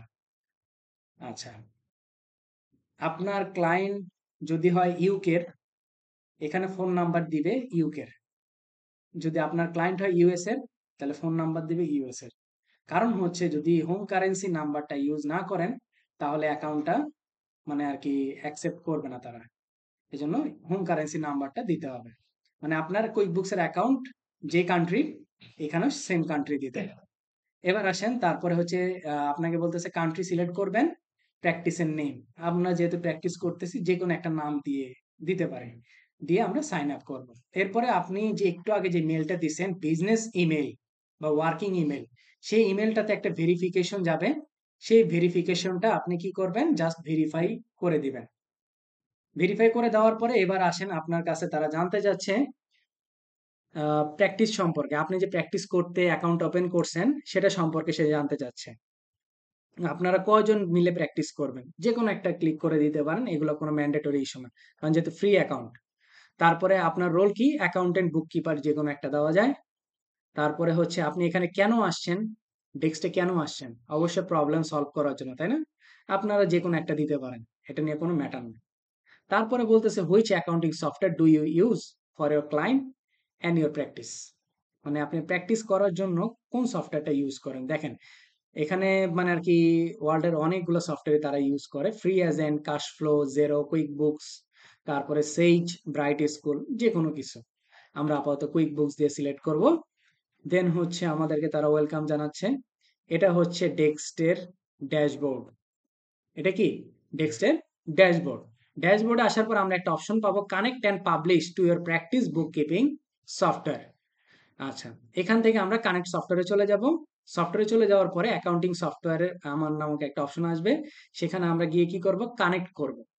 কানেক্ট করার পরে যদি আমরা সফটওয়্যারটা খুঁজে পাই তাহলে তো সিলেক্ট করব, আর না হলে সার্চ করে নেব যে কোন সফটওয়্যারটা। আচ্ছা, করার পরে এইখানে আসার আগে আমি আপনাদেরকে সাজেস্ট করব, অবশ্যই কুইক বুকসটাকে আপনি আরেকটা ট্যাবে ওপেন করে রাখবেন, তাহলে আপনার কানেক্ট করতে, ডেস্ক কানেক্ট করতে কি সুবিধা হবে। অবশ্যই ওই ইমেলে, আবার অন্য ইমেলে না, ওই ইমেলেই মানে আর কি রেখে দিবেন। এরপর আসেন কানেক্ট টু কুইক বুকস। এই যে দেখেন আমি আরেকটা ইমেলে, সরি আরেকটা ট্যাবে আমি জিনিসটাকে ওপেন করে রাখছিলাম, বিধে আমার কাছে সহজেই আমাকে এসে বলতেছে প্লিজ সিলেক্ট ইউর কোম্পানি। আপনি কোন কোম্পানিটাকে সাথে কানেক্ট করবেন সেটা আপনি সিলেক্ট করে দিবেন। অবশ্যই সিলেক্ট করে দিয়ে নেক্সটে যাবেন, তারপর কানেক্ট করবেন, তারপরে automatically connected, organization connected, finish. Finish দেওয়ার পরে এটা হচ্ছে আপনার নতুন ইন্টারফেস। আগেরটা যেটা ছিল সেটাকে চেঞ্জ হয়ে কানেক্ট হওয়ার পরে এটা নতুন ইন্টারফেস। এখন এখানে ইন্টিগ্রেশন দেখাচ্ছে কি কুইক বুকস, আমরা তো দেখলাম জেরো করা যায়, সেইজও করা যায়, সেম একইভাবে এই প্রসেস। এইখানে কয়েকটা আইটেম দেখাচ্ছে তারা, cost item, sales item, expense item. আমরা চাইলে ম্যানেজ অপশনে গিয়েও ম্যানেজ করে নিতে পারি। ওকে, এবার আসেন সেলস অপশনে যদি আমি যাই, সেলের জন্য তারা তিনটা আমাকে প্যানেল দিচ্ছে, একটা হচ্ছে ইনবক্স, একটা হচ্ছে ইন প্রসেসিং, একটা হচ্ছে আর্কাইভ। এইখানে দেখেন welcome to your sales inbox, when you add sales document let's see them there. এখান থেকে আপনি যে কোনো অ্যাড ডকুমেন্ট করতে পারেন। এখন ক্লায়েন্ট তো আপনাকে কি যদি পিডিএফ দেয়, এটা আপনার জন্য অনেক বড় হ্যাসেল, বা যদি আপনাকে সিএসভি ফাইল দেয় সেটাও আপনি হয়তো বা ইম্পোর্ট করতে পারবেন। যখন অনেক হিউজ পরিমাণে হয়ে যাবে তখন ক্লায়েন্টকে সাজেস্ট করবেন যে আপনারা একটা ন্যূনতম একটা ফি দিয়ে ডেক্সট বা হাফডক সাবস্ক্রিপশন কিনেন।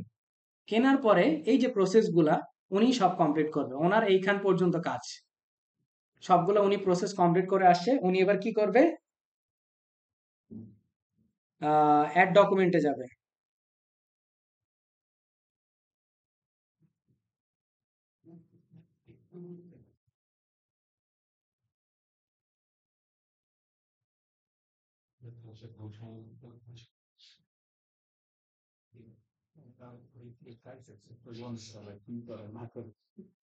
পরবর্তীতে অ্যাড ডকুমেন্টে যাবে, ক্লায়েন্ট এখান থেকে সে কি করবে, সবগুলো ডকুমেন্টের ফাইন্যান্সিয়াল ডকুমেন্টের ছবি তুলে দিবে, যা যা আছে সবগুলো ডকুমেন্টের ছবি তুলে দিবে। ডকুমেন্টে ক্লিক করার পরে তারপরে অ্যাড ডকুমেন্টে গেলেও কিন্তু সেম জিনিসটা করা যায়। বেসিক্যালি ডেস্কটে 4 ধরনের আপনার ফাইন্যান্সিয়াল রেকর্ড ইম্পোর্ট করা যায়। একটা হচ্ছে কস্ট, একটা হচ্ছে সেলস, একটা হচ্ছে ব্যাংক, একটা হচ্ছে সাপ্লায়ার স্টেটমেন্ট। আমরা এখন আপাতত পক্ষে ব্যাংক এবং সাপ্লায়ার স্টেটমেন্ট কোনো দুইটা আমরা ফ্রিতে ইউজ করতে পারবো না। আমাদের জন্য শুধুমাত্র খোলা থাকবে কস্ট এবং সেলস নামক যে প্যানেলটা, এই দুটো খোলা থাকবে। আমরা এখান থেকে ফাইলগুলোকে আপলোড করব। আপনারা নিজেদের অন্য আরেকটা ইনভয়েস করবেন, সেম ইনভয়েস করবেন না, তাহলে কি হবে যে সেম জিনিসটা ডুপ্লিকেট হয়ে যাবে না। এতে ভালো আপনারা অন্য একটা ইনভয়েস করবেন, ধরেন অন্য আরেকটা কোম্পানিতে একটা ইনভয়েস করলেন, করে এখানে আপলোড করলেন, তাহলে বুঝতে পারবেন জিনিসটা এক্স্যাক্টলি কি হচ্ছে। আপনার ক্লায়েন্ট তো এগুলো আপলোড করেই দিবে, আপনার কাজ তো হচ্ছে এরপরে এই যতগুলো স্টেপ দেখাচ্ছি এই পর্যন্ত আপনার কোনো কাজ নাই, এগুলো সব ক্লায়েন্ট করে দেবে আপনাকে। ঠিক আছে, সিলেক্ট ফাইলে যাওয়ার পরে ইমেজ, এই যে যে জিপ ফাইল সবগুলো এখানে ডাউনলোড ইম্পোর্ট করা যায়। করার পরে এই যে দেখেন যখন আপলোড করা হয়েছে তখন কি এটা সাকসেস হয়ে গেছে, কত নাম্বার ইনভয়েস তারা আমাকে দেখাচ্ছে। আচ্ছা, দেখানোর পরে এইবার ইনবক্স থেকে সেটা চলে আসছে কি ইন প্রসেসিং। কেন ইন প্রসেসিং এ আসছে, ইন প্রসেসিং এ হচ্ছে আমার এখানে কিছু ডাটা মিসিং আছে, কুইক বুকস এর সাথে ডেক্সটের কিছু ডাটা মিসিং আছে, সেগুলোকে আমাকে ম্যাচ করতে হবে। এই ম্যাচ করার জন্য তারা আমাকে রেখে দিছে ইন প্রসেসিং অপশনে। ঠিক আছে, আচ্ছা ওকে, ইন প্রসেসিং অপশনে আমরা এবার এটাই ক্লিক করব। পরে সেটা চলে আসবে টু রিভিউতে। রিভিউতে আমরা আবার সিলেক্ট করব। দেখেন এটা হচ্ছে আমার একটা ইনভয়েস, আমি এটাকে কি করতেছি ডেস্কটে এবার আপলোড করতেছি। আমার কাজটা বেসিক্যালি কিন্তু এখান থেকে একজন অ্যাকাউন্টেন্ট বা বুককিপার হিসেবে কাজটা আমার এখান থেকেই শুরু। ইনভয়েসটা কি ইম্পোর্ট হয়ে গেছে না, এখানে দেখাচ্ছে বাম পাশে প্রিভিউ দেখাচ্ছে, ডান পাশে আপনি যেগুলো যেগুলো সমস্যা সেই সমস্যাগুলোকে নিবারণ করবেন। ঠিক আছে, তারা ইন্ডিকেট করে দিবে, এরকম হলুদ মার্কিং করে দিবে ওই মার্কিং গুলাকে। এখানে কি যেমন হচ্ছে কি ট্যাক্স, ট্যাক্সটাতে সমস্যা ছিল, মানে আমার যে ইনভয়েসের ট্যাক্স রেটটা ছিল আর আমার কুইক বুকসের যে ট্যাক্স রেটটা সেটার সাথে মিলতেছে না। এখন আমার কাছে এই জন্য তারা কি টু রিভিউতে রেখে দিছে। আর একটা জিনিস, একটা ইনভয়েসের কয়েকটা লাইন হইতে পারে, অনেক কয়েকটা প্রোডাক্ট হইতে পারে, তাই না? এখন প্রোডাক্ট গুলো যখন হবে তখন কি ক্রিয়েট এ লাইন আইটেম, এই যে দেখেন আমি মার্কিং করে দেখাইছি, এইখানে সিলেক্ট করলেই দেখবেন যে আপনি আপনার খুশি মতো যে কয়টা লাইন সে কয়টা লাইন অ্যাড করতে পারবেন। হ্যাঁ, যে কয়টা লাইন অ্যাড করতে পারবেন, অ্যাড করে এই যে অ্যাড নিউ লাইন আইটেম, এখান থেকে আপনি যাবতীয় জিনিসগুলো product service, tax rate, quantity, unit price, net amount কত, ট্যাক্স কত, টোটাল কত, এই সবগুলা জিনিস কি আপনি চেক করবেন। অবশ্যই মাথায় রাখতে হবে আপনার লাইন আইটেম, টোটাল আইটেম, এই জিনিসগুলা যাতে ইনভয়েসের সাথে মিলে। উপরে আপনাকে প্রিভিউ, এটা কিন্তু আমি অন্য স্ক্রিনে দেখাচ্ছি না, সেম জায়গাতেই দেখাচ্ছি। কোথায় দেখাচ্ছি? এই যে এখান থেকে ক্রিয়েট লাইন আইটেমে গেলাম না, ক্লিক করার পরে আমাকে এই ইন্টারফেস এইভাবে দেখাচ্ছে, মানে উপরে আপনাকে জিনিসটা দেখাচ্ছে আর আপনি নিচে কাজ করবেন। দেখেন কত মানে আর কি সিস্টেমেটিক, সুন্দর ওয়েতে না? আপনার ভুল হওয়ার সম্ভাবনা কিন্তু নাই। ঠিক আছে? অবশ্যই এই জিনিসগুলোকে মাথায় রেখে আপনি এই জিনিসগুলোকে সিলেক্ট করে দিবেন। দেখেন লেখা কি আসে? রেডি। এবার রেডি হওয়া মাত্রই আপনার এখানে পাবলিশের নামক একটা বাটন চলে আসবে। বাটনটা ক্লিক করবেন। যদি আপনার কোনো সমস্যা থাকে সে আবার আপনাকে এই জায়গায় নিয়ে যাবে। যদি সমস্যা না থাকে দেন ওয়েল। আপনি পাবলিশ করা মাত্রই এটা কোথায় পাবেন? যেহেতু আমরা কি ইনভয়েস আপলোড করছি, তাহলে আমরা সেল সেন্টারে গিয়ে অল সেলসে গিয়ে আমরা এই জিনিসটা পাবো। আবার আপনি এখানে ক্লিক করেন, ক্লিক করলেই সেম আপনি ইনভয়েসটা দেখতে পারবেন। আপনার কাজটা কিন্তু বেসিক্যালি এখান থেকে শুরু। এই যে আপলোডের পরে এখান থেকে শুরু। সে আপলোড করে দিবে। এখন কুইক বুকসের সাথে অনেক কিছুই তো ঝামেলা থাকবে। এখন আপনি ঝামেলাগুলো একের পর এক দেখবেন, একের পর এক জিনিসগুলাকে সর্ট আউট করে নেবেন, করে দেন আপনি পাবলিশ করে দেওয়া মাত্রই কি আপনার এখানে চলে আসবে। সবকিছু ঝামেলা থাকবে না। এমন না যে মানে আরকি সবগুলাতেই আমাকে কারেকশন করতে হবে। হয়তো ২-১ টা কারেকশন করতে হইতে পারে বা ৫০-৬০ টার মতো কারেকশন করতে হইতে পারে। ডেস্কটে কি শুধু আমরা মানে প্রোডাক্ট গুলোই বসাতে পারবো লাইন লাইন নিয়ে? ডিসকাউন্ট বসাতে পারবো না? ডিসকাউন্ট? মানে আমরা কুইক বুকে যেভাবে করছিলাম যে সেলস ডিসকাউন্ট দিয়ে পার্সেন্টেজ আকারে বসাইছিলাম না আরেকটা, না, না এটা পারা ওটা যাবে না। পারবো না, ওটা আবার কুইক বুকে করতে হবে। হ্যাঁ, এই যে এই প্যানেলে এসে তারপরে এখান থেকে তুমি সর্ট আউট করতে পারবে। আসলে এটা কেন করা হয়? ওই যে অনেক সময় ৩,০০০ ৪,০০০ ইনভয়েস যখন থাকে বা অন্য কোনো ফাইন্যান্সিয়াল ডকুমেন্ট থাকে, তখন তো একবারে আমি ইম্পোর্ট যখন করতে যাব কুইক বুকসে তখন তো আমাকে সাপোর্ট করবে না। এইজন্যই বেসিক্যালি থার্ড পার্টি অ্যাপস এর সহায়তা নিতে হয়। থার্ড পার্টি অ্যাপস এর ব্যবহার করে আমরা কুইক বুকস এর সাথে কানেক্ট করে যাতে আমরা কাজটাকে সহজভাবে করতে পারি। এইজন্য আসলে এই সফটওয়্যার গুলো আসছে। এছাড়া তাদের কোনো কাজ নেই। ঠিক আছে? আর এটার জন্য জাস্ট ক্লায়েন্টকে বললেই ক্লায়েন্ট সেটা একটা ন্যূনতম একটা সাবস্ক্রিপশন নিয়ে সেটাকে ঠিক করে দিতে পারে।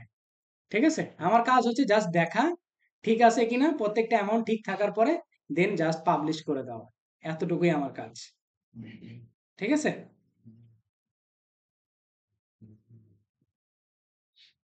ওকে।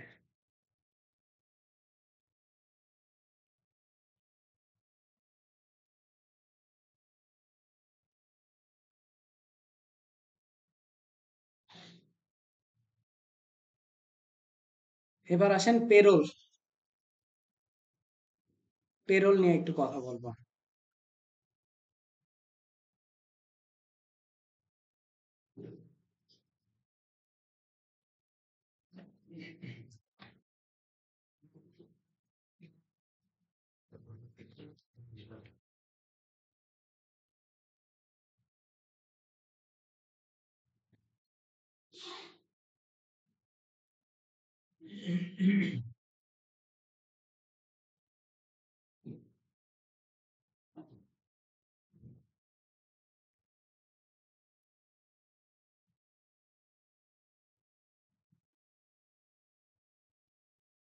আচ্ছা, এখন পেরোলের কাজ কিন্তু আমরা পাবো না, বা পেরোলের কাজটা কেন পাবো না, বা পেরোলের কাজগুলো কেন নাই অ্যাভেলেবেল, আমরা যেরকম কুইক বুকসে কাজ করি সেখানে কেন নাই, সেটা একটু ব্যাখ্যা করার চেষ্টা করব।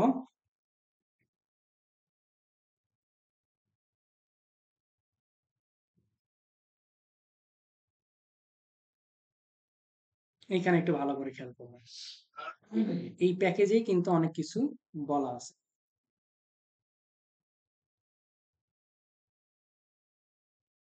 পেরোলের জন্য ওয়ার্ল্ডের সব থেকে মোস্ট পপুলার হচ্ছে কুইক বুকস পেরোল। এটার উপরে আর কোনো পেরোল সফটওয়্যার নাই। পেরোলের জন্য ৩টা অপশন তারা দিয়ে রাখছে। একটা হচ্ছে payroll core plus simple start, payroll core plus essential, যেটা কি বেস্ট ভ্যালু তারা বলতেছে, পেরোল প্রিমিয়াম প্লাস। এইখানে একটু আমরা প্রাইসিং এর দিকে খেয়াল করি। Payroll core plus simple start নিলে হচ্ছে আমার $85। এইটা তো অফার প্রাইস, অফার প্রাইস দেখে আমার লাভ নাই। পেরোল কোর প্লাস এসেনশিয়াল নিলে হচ্ছে আমার $115। পেরোল প্রিমিয়াম প্লাস যদি আমি নিই $184। নিচে একটু ভালো করে খেয়াল করেন, +$6 পার এমপ্লয়ি পার মান্থ। যে কয়জন আপনার এমপ্লয় থাকবে, যদি 50 জন থাকে, 5 6 30, মানে $300 এক্সট্রা আপনাকে পে করতে হবে $85 পে করার পরেও। তারপরে হচ্ছে এখানেও সেম, 115 দিয়ে 6 দিয়ে গুণ করেন, তারপরে এখানে 184 দিয়ে 9 দিয়ে গুণ। দেখেন, যদি আমরা তো প্লাস শিখে আসি, তাই না? প্লাসের সাবস্ক্রিপশন ফিটা কত? আমরা যদি একটু প্লাসের সাবস্ক্রিপশন ফিটা দেখি,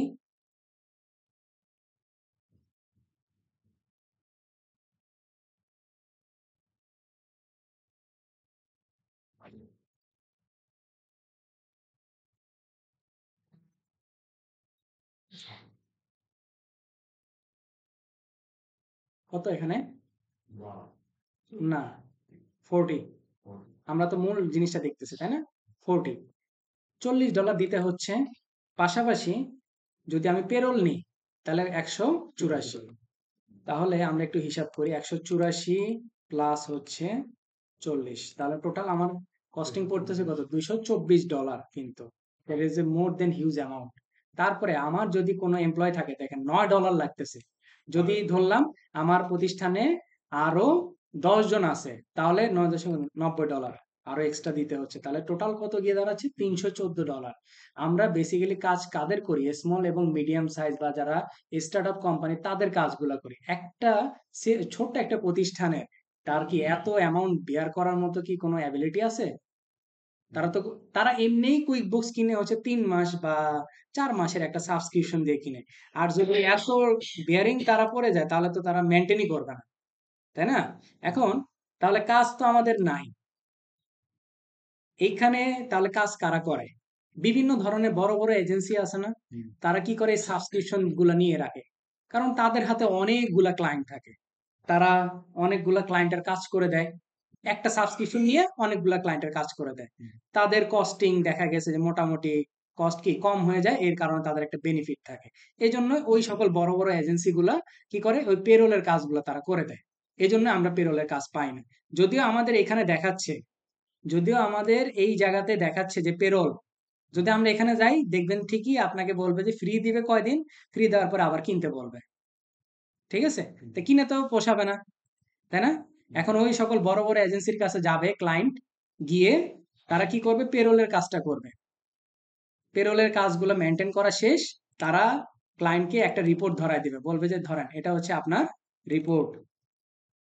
এই যে রিপোর্টটা যদি আমি দেখাই, এটা হচ্ছে রিপোর্ট। ঠিক আছে?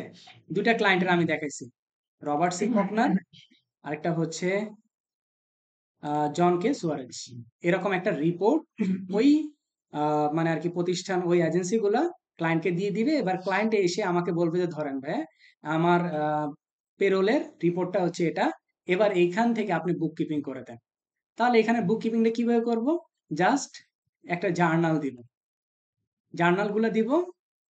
আমার কাজটাই হবে জার্নাল দেওয়া আর বুক কিপিং করে দেওয়া। জার্নালটা হবে 3টা ক্যাটাগরি, ঠিক আছে? 3টা ক্যাটাগরি। একটা হচ্ছে পেয়েবলের জন্য জার্নালগুলো ক্রিয়েট হবে, একটা হচ্ছে পেমেন্টের জন্য জার্নাল ক্রিয়েট হবে, আর যেগুলা পেয়েবল সৃষ্টি করছি সেগুলাকে মানে আর কি রিডিউস করার জন্য আরেকটা জার্নাল ক্রিয়েট হবে। তো এখন একটা পেরোল রিপোর্টে 4 ধরনের জিনিস থাকে। একটা হচ্ছে রেগুলার যদি কোনো পেমেন্ট থাকে সেটা থাকে, তারপর হচ্ছে কোনো যদি ডিডাকশন থাকে, মানে কোনো যদি বাদ দেওয়ার কোনো কিছু থাকে, তারপর হচ্ছে এমপ্লয়ি পেইড ট্যাক্স থাকে, এমপ্লয় মানে কর্মচারী যে ট্যাক্স গুলা পরিশোধ করছে। আরেকটা হচ্ছে এমপ্লয়ার পেইড ট্যাক্স, মানে ওই প্রতিষ্ঠানের মালিক যে ট্যাক্স গুলাকে পরিশোধ করছে। এই 4টা জিনিসের সমন্বয়ে একটা পেরোলের রিপোর্ট তৈরি হয়। ঠিক আছে? আমি আপনাদের সাথে একটা জার্নাল শেয়ার করে রাখছি, ঠিক আছে? যে জার্নালটা আমি একটু বুঝিয়ে দেওয়ার চেষ্টা করি। আচ্ছা,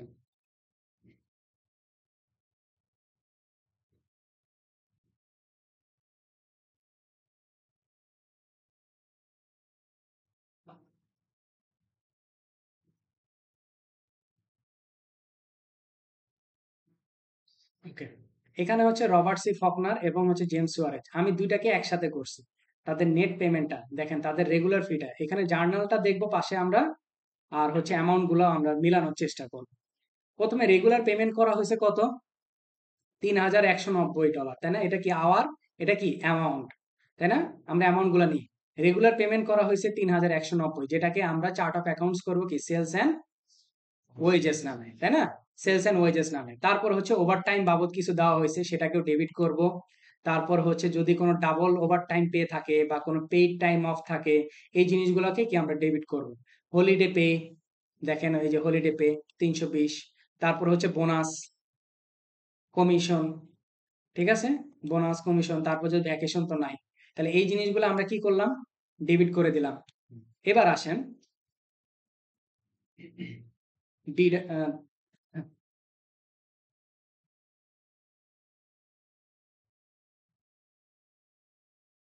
এবার আসেন আমরা একটু মেলানোর চেষ্টা করি। উফ,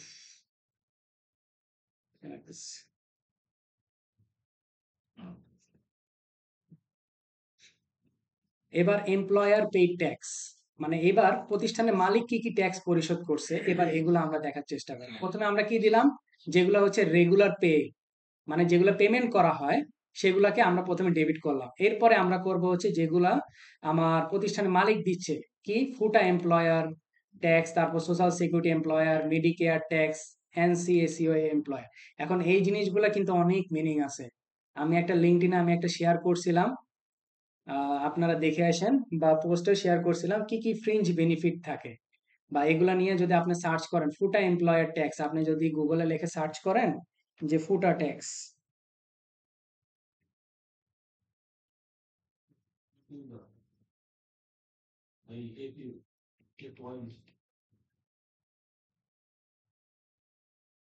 ফুটা এমপ্লয়ার ট্যাক্স,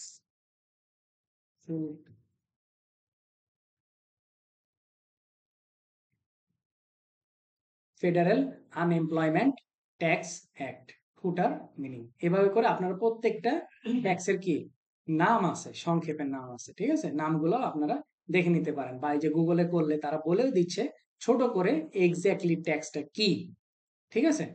ওকে, আমরা এই জিনিসগুলাকে এই যে দেখেন, ফুটা এমপ্লয়ার ট্যাক্স $28, তারপর সোশ্যাল সিকিউরিটি ট্যাক্স $289, তারপর মেডিকেয়ার ট্যাক্স এনসিইউ, প্রত্যেকটা আমরা কি করলাম? ডেবিট করে দিলাম। এবার আসেন,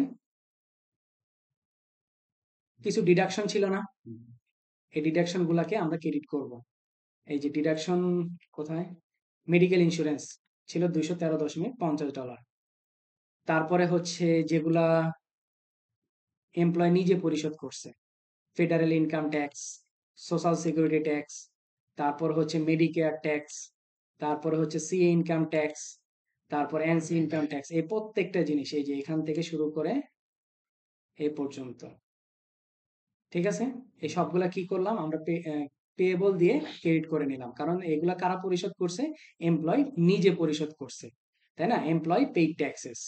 ওকে, তারপরে দেন হচ্ছে আমরা এই যে এখানে এমপ্লয়ার বা প্রতিষ্ঠানের মালিক যেগুলাকে আমরা ডেবিট করছিলাম না, যেগুলাকে আমরা ডেবিট করছি সে প্রত্যেকটাকে আমরা এবার ক্রেডিট করে দিতে হবে, কারণ এগুলো তো আলটিমেটলি পেয়েবল সৃষ্টি হবে, তাই না? পেয়েবল ছাড়া তো আমি এটাকে করতে পারবো না। এই জন্য এগুলো পেয়েবল ক্রিয়েট করে সেম অ্যামাউন্ট গুলাকে রাখলাম। আর বাকি যেটা থাকবে সেটাকে আমরা ওই যে স্যালারি অ্যান্ড ওয়েজেস পেয়েবল নামে দিব, ঠিক আছে? আমরা এটার জন্য সব থেকে সুন্দর ওয়ে আমি বলি যে আমার রিপোর্টের লাস্টে যেটা থাকবে, সেই লাস্টের যে যতগুলা নাম থাকবে সেই প্রত্যেকটা নামের আন্ডারে আমরা চার্ট অফ অ্যাকাউন্টস ক্রিয়েট করব কারেন্ট লায়াবিলিটিতে গিয়ে, ঠিক আছে? কারেন্ট লায়াবিলিটিতে গিয়ে চার্ট অফ অ্যাকাউন্টস ক্রিয়েট করব, দেন জার্নালে গিয়ে জাস্ট জার্নালটাকে ইম্পোর্ট করব। এটা কবে? যবে তো আমার পেয়েবলের জার্নালটা হবে। এরপরে আসেন পেমেন্টের সময়, এই যে আমরা স্যালারি অ্যান্ড ওয়েজেস পেয়েবলটাকে যে করলাম সেটাকে পেমেন্ট করে দিতে হবে যে কোনো একটা মাধ্যম দিয়ে, হয় ব্যাংক, না হয় আনডিপোজিটেড ফান্ড, বা যে কোনো একটা মাধ্যম ব্যবহার করে আমরা সেটাকে ক্রিয়েট করে দিব। আর এই যে বাকি যে পেয়েবল গুলা ক্রিয়েট করছিলাম না, এবার পেয়েবল গুলাকে ভ্যানিশ করে দিতে হবে, ডেবিট করে দিব, আর জাস্ট ব্যাংকের নামটা ক্রিয়েট করে দেব। আমি জাস্ট আপনাদেরকে জার্নাল দেখানোর জন্য এটাকে রাখছি। কিভাবে জার্নাল গুলো হয় আপনাদের কাছে আমি রিপোর্টও দিয়ে রাখবো, পুরো রিপোর্টটাই আমি দিয়ে রাখবো আপনাদের কাছে, যাতে আপনাদের বুঝতে সুবিধা হয় এক্স্যাক্টলি কি ঘটতেছে, ঠিক আছে? যদিও আমাদের পেরোলে কাজ নেই, তারপর আমি একটু দেখায় রাখলাম যে জার্নালটা কিভাবে হয়। আপনারা রিপোর্টের সাথে আরেকটু বাসায় গিয়ে সুন্দর করে মিলানোর চেষ্টা করবেন। ওকে।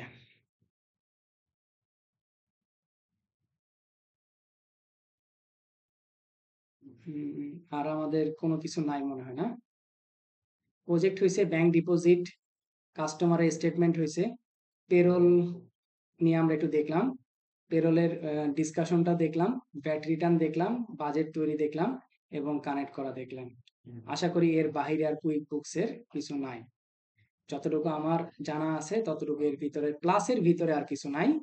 আলহামদুলিল্লাহ আপনারা সম্পূর্ণ কমপ্লিট করে ফেলছেন। আলহামদুলিল্লাহ। জি।